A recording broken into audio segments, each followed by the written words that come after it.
Look at promotional strategies strictly as a balance sheet, and personal selling appears inefficient. It is the most expensive, time-consuming, and labor-intensive method. You are paying one specialized human to speak to exactly one prospect at a time.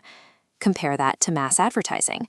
A single television spot or digital ad buys a scalable broadcast capable of reaching millions of people in an instant, but it remains a static message delivered to a passive crowd. Given this high cost per contact, personal selling should, in theory, be obsolete, yet it remains the absolute backbone of complex, high-value, and business-to-business commerce. The reason lies in the inherent rigidity of a broadcast. If a viewer has a question or a specific doubt, the ad cannot respond.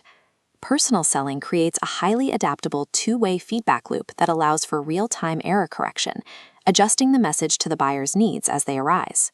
To understand how this mechanism justifies its cost, we must look under the hood. We are going to deconstruct the exact mechanics of a professional sale by building the comprehensive 6-stage BCOS 186 selling architecture. This architectural blueprint begins with data acquisition. Stage 1 is pre-sales preparation. Before a seller ever speaks to a buyer, they must compile a rigorous dataset regarding the product's precise utility, the market environment, and active competitors. The pipeline then moves to Stage 2, prospecting. This operates as a strict filtering algorithm designed to isolate highly qualified targets from the general population. To survive this filter, a target must meet 3 mandatory criteria. They must have a verified need for the product, possess the purchasing power to afford it, and hold the direct authority to authorize the buy. Sales forces deploy precise search methods to find these individuals.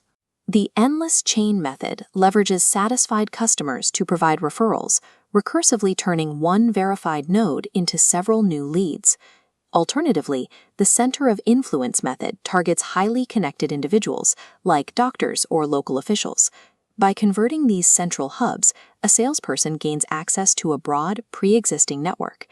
Before targeted data lists, finding these qualified prospects required massive physical effort.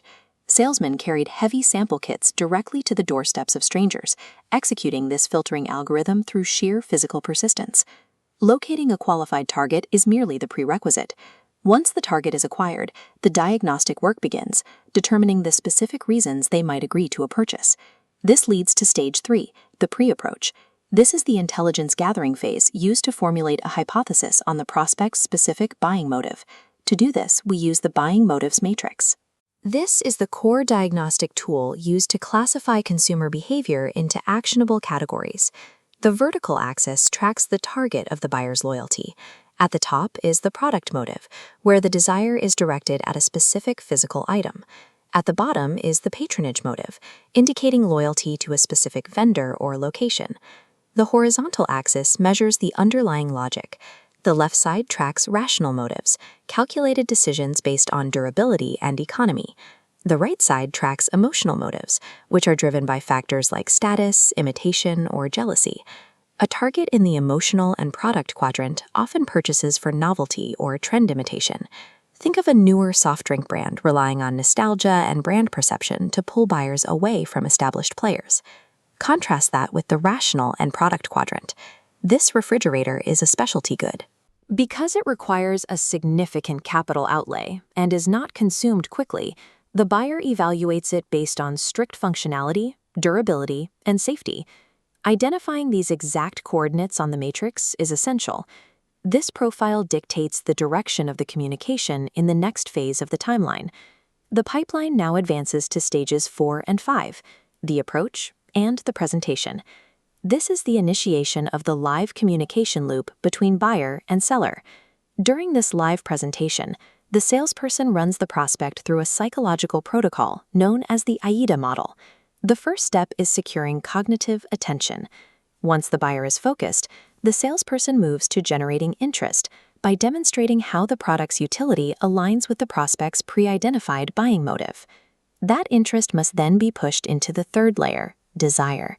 This is the transition where a passive want is converted into an urgent need through tangible proof. Product demonstration serves as the physical trigger. Seeing a vacuum cleaner actively pull grit and dust from a rug provides the immediate, undeniable evidence required to solidify that desire. Finally, the protocol reaches the action phase. Here, the salesperson prompts the prospect to finalize the transaction and place the order. A successful sales presentation is a calculated sequence. It is engineered to move a prospect sequentially through these 4 specific cognitive gates. Buy-ins rarely fall smoothly through the funnel. The bottom of the AIDA model is typically where the seller encounters stage 6, objection handling. While an advertisement fails if the viewer disagrees, personal selling uses objections as real-time feedback. The seller welcomes the resistance, addresses the specific concern regarding price or features, and loops the buyer back through the funnel. Navigating this friction requires the Salesforce taxonomy, which categorizes the labor required based on the complexity of the sale. The retail salesman operates in a lower friction environment with inbound customers. Their primary duty involves order taking, providing basic guidance, and processing standard goods. In contrast, the specialty salesman moves high-cost, high-friction goods. These experts must overcome complex objections regarding engineering, safety, and long-term value. Once the objections are cleared, the seller executes the formal close.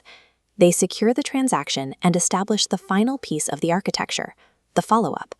Providing after-sales service creates a satisfied customer who feeds back into the chain for future prospecting.